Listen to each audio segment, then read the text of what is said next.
In today's Leeds news, 49ers willing to sell Gyabi, Struijk wanted in Belgium, Kristensen below all expectations, what took Kamara deal so long, Melia was expected to leave, and Leeds interest in Coulibaly.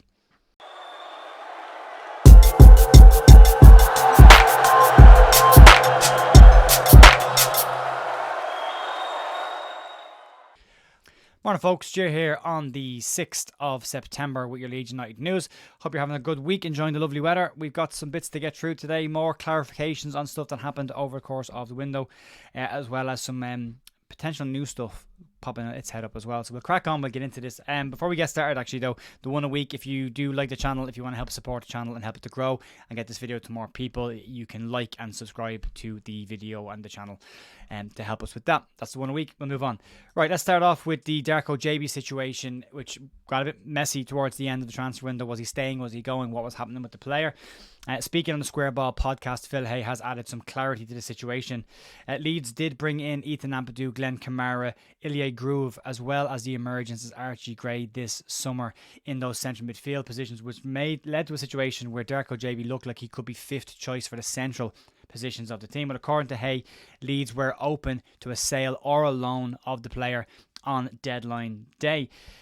Basically, it says Fleetwood Town made the first move on Friday morning of her season-long loan, which looked like it was going to go through. Then French second-tier side Valenciennes came in with a £5 million bid for the player, which Leeds are said to have been seriously considering. However, both those deals fell through.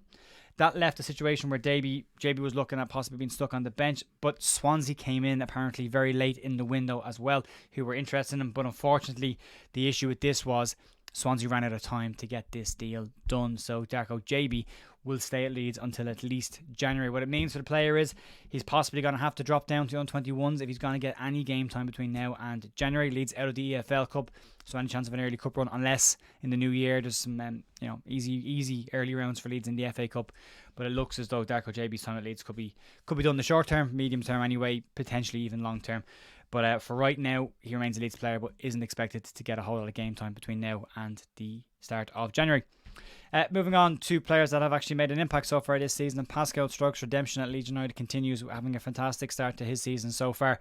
There is interest abroad in the player, and it's coming from Belgium. According to a report at Voetbal Krant, they are stating that Club Brugge want Pascal Struijk and are very impressed with the Dutch centre-back. Reports claim that Brugge were likely to try and make a move for the player before their transfer window closes tonight, Wednesday. However, it is now said that due to their Europa Conference League campaign kicking off this week, they have made a decision to not make any moves for players before the deadline. Leeds would be in a very strong position with this anyway. Struijk has 4 years remaining on his contract and no get out of jail free card in his contract. And it should also be said that he's been handed a captain armband at Leeds twice now. Against Salford, he started and finished the game as captain, and against Sheffield Wednesday, when Luke Ayling departed, the captain's armband was handed across to Struijk. So Leeds clearly rate the player as somebody of a leader in the dressing room and a leader of the team. So as things stand and as it is right now, Pascal Struijk will remain at Leeds, which is a good thing for Leeds. Moving on, let's talk about Rasmus Christensen. We mentioned him yesterday briefly in Loan Watch, or Monday in Loan Watch, about having a tough time in the Europa League stuff that's going on as well. Well, former Italian footballer Roberto Pruzzo has been speaking with Radio Mattino in Italy, and he has been talking about the Danish defender. And what he has basically said is that he is not surprised that the player is off of the Europa League registration list, as the player, in his opinion, just isn't good enough. He said that the player's performances have been way below all expectations. Now, he finished this by saying that he hopes the player can improve and can help Roma this season. And it should be pointed out that despite reports and rumours that Rasmus Christensen could be coming back to Leeds, there is no break clause in his loan deal to Roma, so he will remain at Roma for the remainder of this season.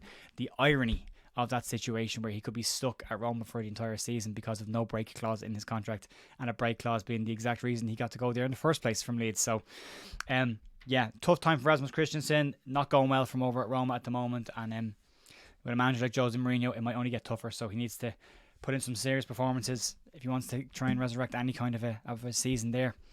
Moving on, Glenn Kamara's deal was on, still on, but taking ages. He was walking from Scotland. He was driving a very small motorbike from Scotland to get to Leeds. It was taking forever for that deal to get done? Well, he is on international duty with Finland at the moment and is doing the media rounds and has been talking about his move to Leeds United and specifically the length of time the move to Leeds United took. Kamara said that patience in football is sometimes the most important thing.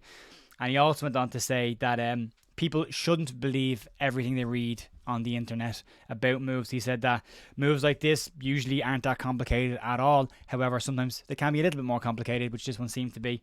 But has pointed out we shouldn't believe what we read on the internet, and he is happy to have finally completed his move to Leeds United.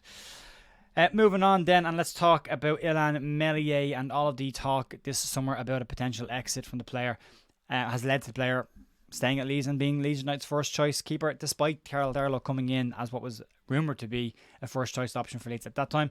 Well, Phil Hay states that Leeds fully expected Meslier to leave this summer and there was a lot of interest. According to Hay, Celta Vigo had been the most interested in the player, although no concrete offer materialised for the player. Over the course of the summer, Meslier was linked with Chelsea, PSG, Newcastle and Spurs, and it's stated that it was due to his loss of form that these clubs moved away and moved to other options.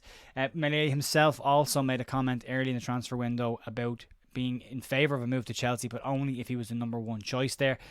It didn't happen. His loss of form, as I said, is mentioned as the reason why these clubs looked elsewhere at other goalkeepers. But Celta Vigo were said to still be the remaining club interested in doing a deal for the player. However, the issue appears to be that Celta Vigo just physically couldn't afford the money to buy the player. That Leeds' valuation of the player was significantly higher than what they could afford in a cash upfront payment. So that didn't materialise to a proper completed offer for the player. So Meslier also stays at Leeds and is the current first choice goalkeeper. It's been a surprise to a lot of people, Meslier staying at Leeds and being the first choice keeper. When Karl Darlow came in, I think everyone expected Darlow to be the number one choice. It seemed like it was the obvious thing to do. Darlow was leaving a club where he was second, third choice, had turned down Bournemouth as being a second choice option and was coming to Leeds, so you assumed he was coming in as first choice, but not to be the case at the moment, and he will have to wait for his opportunity. Meslier has started the season quite well for Leeds, so we'll have to wait and see what happens with that one. But as of right now, Illan Meslier as Leeds United's number one and goes nowhere. And then finally we'll move into some rumour mill territory, and this is proper rumour mill territory, like pinch of salt stuff here. And there is rumours that Leeds are looking at several out-of-contract free agents currently to add more strength to the squad. One of them appears to be former PSG academic graduate Tanguy Coulibaly. Coulibaly is a winger, 22 years of age, and has been playing the last 3 years with Stuttgart in Germany, and quite well. He's said to be a player that Daniel Farke quite likes and is a free agent right now. Coulibaly has played 26 league games last season, scoring 2 goals for Stuttgart, and is now a free agent, so there's a possible there. It also says in this report that Leeds are looking at several other free agents at the moment, as well as Coulibaly himself having interest from other clubs as well. If you're out of contract, if you're not with a club, you can move at any point. I think it's up until the end of January, and then the free market closes, but you've got plenty of time. And also, just to restate it for people to know, the Saudi Pro League window doesn't shut until Friday the 7th, Thursday the 7th, which is tomorrow. And what will happen there is Helder Costa is fully expected to head back to Saudi. He's not on Leeds' plans, and Leeds are not in his plans, it should be said also. So he's expected to head back to Saudi before the end of this. I would imagine if it doesn't happen by the end of this week, there'll be a mutual termination of contract, which makes him a free agent, which will give him more time. Got a big agency behind him, so he shouldn't have an issue finding a club either. And we'll have to wait and see what happens there. That's going to be it today, folks, for me. Massive thanks as always for supporting the channel and watching the content. And I will see you tomorrow morning for more Leeds news. Have a great day. Talk to you soon. Bye.